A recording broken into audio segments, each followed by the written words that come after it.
بسم اللہ الرحمن الرحیم۔ السلام علیکم ناظرین، کیسے ہیں آپ؟ امید کرتا ہوں خیریت سے ہوں گے۔ ناظرین کرام، جب ہر سال رمضان المبارک آتا ہے تو خطباء اور علماء اس کی فضیلت، اس کی عظمت اور روزوں کی حکمتوں اور فوائد کے بارے میں بیان کرتے ہیں، اور آپ حضرات عرصہ دراز سے یہ سنتے چلے آ رہے ہیں۔ مختلف پلیٹ فارم سے آپ قادر الکلام پروفیسروں، واعظوں، مولویوں کی تقریریں بھی سنتے رہتے ہیں۔ میرے کہنے کا مقصد یہ ہے کہ جہاں تک معلومات کا تعلق ہے تو اس کی ہرگز کمی نہیں ہے۔ ہر کوئی کچھ نہ کچھ ضرور جانتا ہے کہ رمضان المبارک کی فضیلت کیا ہے، روزوں کا حکم کیا ہے، اس کے فوائد کیا ہیں، ان کی حکمتیں کیا ہیں، ان کی تاریخ کیا ہے، طب اور روحانیت کی دنیا میں ان کی کیا اہمیت ہے۔ لیکن اصل چیز جو ہے وہ عمل ہے، عمل کی بات کرتے ہیں۔ آج سب سے زیادہ جس چیز کی کمی ہے وہ عمل کی کمی پائی جاتی ہے۔ آج سب سے زیادہ جو ہے وہ عمل کی کمی پائی جاتی ہے۔ لوگ حلال حرام کے بارے میں جانتے ہیں، لوگ کفر ایمان کے بارے میں جانتے ہیں، لیکن عمل نہیں کرتے۔ اگر لوگوں کی معلومات اور وسیع مطالعے کو دیکھا جائے تو اس موضوع پر کچھ کہنے کی ضرورت نہیں ہے، لیکن پھر بھی یاد دہانی کے لیے اگر چند باتیں کر لی جائیں تو اس میں کوئی مذائقہ بھی نہیں ہے۔ تو میں یاد دہانی کے طور پہ روزوں کے بارے میں، رمضان کے مہینے کے بارے میں کچھ باتیں عرض کروں گا۔ توجہ سے سنیے گا، انشاءاللہ اس سے آپ کو بہت فائدہ ہونے والا۔ اور دوسری بات یہ ہے کہ شاید کچھ کہنے سننے سے کوئی اور عمل کر لے یا میں خود عمل کرنے والا بن جاؤں، میرے خود کے دل میں کوئی بات ایسی اتر جائے کہ میں خود اس پہ عمل کرنے والا بن جاؤں۔ بعض اوقات ایسے ہوتا ہے کہ کسی کو کہنے سننے سے، کسی کو سمجھانے سے کوئی بات خود بھی سمجھ آ جاتی ہے، اور دوسروں کو ترغیب دینے سے خود بھی عمل کا جذبہ پیدا ہو جاتا ہے۔ تو مقصد یہ بھی ہے۔ سورہ بقرہ کی ایک آیت مبارکہ ہے جس میں اللہ پاک نے روزوں کی فرضیت کے بارے میں فرمایا کہ یا ایھا الذین آمنو، کہ اے ایمان والو۔ یہ عنوان بہت پیارا ہے، اللہ پاک نے بڑے پیارے اور بڑے مشفقانہ انداز میں اپنے بندوں کو مخاطب فرمایا، جو اس پہ ایمان رکھتے ہیں ان بندوں کو مخاطب فرمایا کہ یا ایھا الذین آمنو، کہ اے ایمان والو۔ اب اس میں دیکھیں کہ کتنا پیارا اللہ پاک کا انداز ہے اور کتنا مشفقانہ اللہ پاک نے اس میں خطاب فرمایا مسلمانوں سے۔ اب دیکھیں اس خطاب میں بہت زیادہ پیار چھپا ہوا ہے۔ جس طرح کوئی باپ اپنے بیٹے کو بلاتا ہے نا اور کہتا، نام لے کے پکارتا ہے، تو اس کے اندر اتنی محبت نہیں ہوتی۔ نام لے کے پکارے تو محبت نہیں ہوتی، محبت کم ہوتی ہے۔ لیکن اگر وہی باپ اپنے بیٹے کو بیٹا کہہ کر یا میرے پیارے بیٹے ادھر آؤ یوں کہہ کر پکارے، مخاطب کرے، تو اس کے اندر ایک پیار اور محبت چھپی ہوئی ہوتی ہے، اور اس کے پیچھے جو وہ بات کرنے جا رہا ہے وہ بات بھی بڑے محبت بھرے انداز میں کرے گا۔ جو محبت اور شفقت بیٹا کہہ کر پکارنے میں ہے وہ نام لے کر پکارنے میں نہیں ہے۔ چنانچہ اللہ پاک نے بھی مسلمانوں کو یا ایھا الذین آمنو کہہ کر خطاب فرمایا، اور اس رشتے کا حوالہ دیا جو ہر صاحب ایمان کا اللہ پاک کے ساتھ ہے۔ یہ ایسا ہی ہے کہ جیسے کوئی باپ اپنے بیٹے کو پیار سے یوں کہہ کے پکارے کہ میرے پیارے بیٹے، اور اس لفظ کو استعمال کرنے کا مقصد یہ ہوتا ہے کہ آگے جو بات کہی جائے گی اس کے اندر بھی پیار و محبت چھپا ہوا ہے اور شفقت اور خیر خواہی سے وہ بات بھری ہوئی ہے۔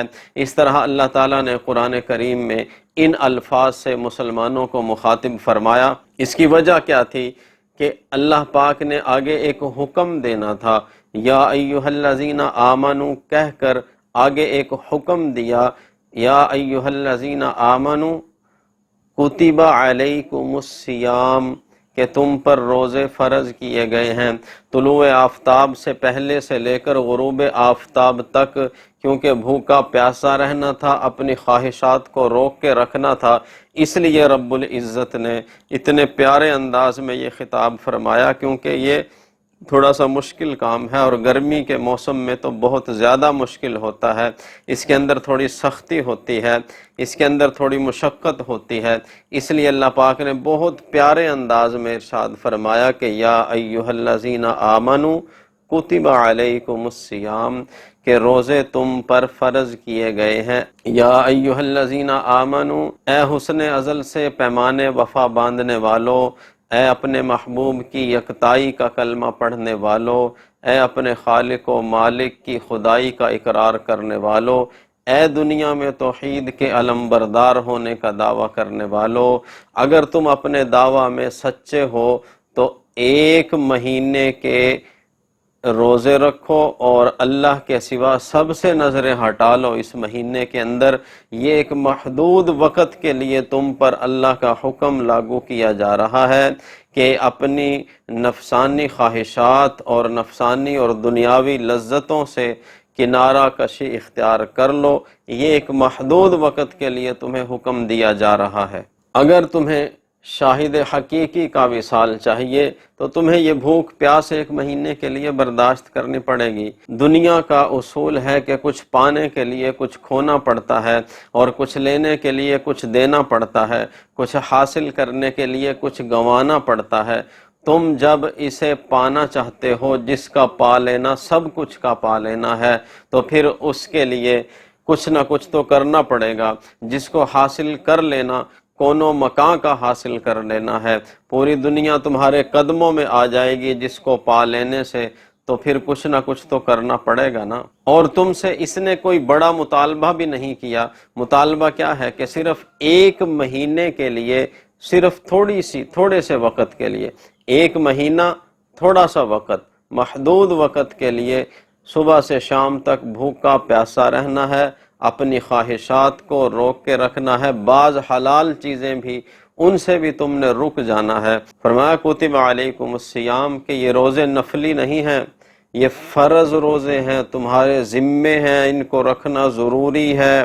اور ساتھ یہ بھی فرمایا کہ یہ شرط صرف تمہارے لیے نہیں لگائی گئی، یہ مطالبہ صرف تم سے ہی نہیں کیا گیا کہ اکیلے تم ہی اس آزمائش میں ڈال دیے گئے ہو، ایسا ہرگز نہیں ہے، بلکہ پوری تاریخ انسانی کو اٹھا کر دیکھیے کہ اس کے اندر اللہ پاک سے جس کسی نے بھی پیمان وفا باندھا، جس جماعت نے بھی یہ دعویٰ کیا کہ وہ حسن ازل کے ساتھ عشق و محبت رکھتا ہے، جس نے یہ دعویٰ کیا، ان سب کو اپنے دعوے کا کچھ نہ کچھ ثبوت پیش کرنا پڑا، اور یہ ثبوت آزمائشوں کی شکل میں تھا۔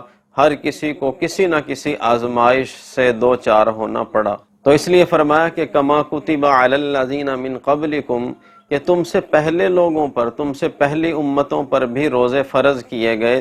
جس اللہ نے اپنے تمام ماننے والوں پر روزے فرض کیے گئے تھے، وہ آخری رسول کو یہ فرما رہا ہے کہ میں نے یہ روزے سب پر فرض کیے ہیں، اور رسول پاک صلی اللہ علیہ وسلم کی وساطت سے ہم تک یہ بات پہنچی کہ آپ صلی اللہ علیہ وسلم کو اللہ نے یہ حکم دیا کہ اپنی امت کو یہ میرا پیغام پہنچا دو کہ یہ روزے تم سے پہلی امتوں پر بھی فرض تھے اور تم پر بھی فرض کیے گئے ہیں۔ کہ حضرت موسیٰ علیہ السلام کوہ طور پہ تشریف لے گئے، وہاں پہ 40 دن روزے رکھتے رہے، اور اسی لیے یہودی 40 دن کا روزہ رکھنا اچھا سمجھتے ہیں۔ انجیل متی میں حضرت عیسیٰ علیہ السلام نے 40 دن تک جنگل میں روزہ رکھا۔ عیسائیوں ہی کی ایک کتاب میں لکھا ہوا ہے کہ حضرت یحییٰ علیہ السلام بھی روزے رکھتے تھے اور ان کی امت بھی روزہ دار تھی۔ ہندو مذہب جو ہے وہ سب سے پرانا مذہب اپنے مذہب کو کہتے ہیں، اس کے اندر بھی روزہ ہے جس کو وہ برت کہتے ہیں۔ برہمن مذہب کے لوگ سال میں 24 روزے رکھتے ہیں۔ جینی دھرم ہے ایک مذہب، اس کے اندر بھی 40 دن تک روزے رکھے جاتے ہیں۔ اور مکہ کے اندر زمانہ جاہلیت میں مشرکین جو تھے وہ بھی عاشورہ کا روزہ رکھا کرتے تھے، اس کو اپنے لیے مقدس سمجھتے تھے۔ انسائیکلوپیڈیا جو کتاب ہے اس کا مصنف، اس کا مضمون نگار فاسٹنگ جو ہے وہ بہت تحقیق اور بڑے مطالعے کے بعد یہ بات لکھتا ہے کہ دنیا کے اندر کوئی بھی مذہب ایسا نہیں گزرا جس کے اندر روزے فرض نہ کیے گئے ہوں۔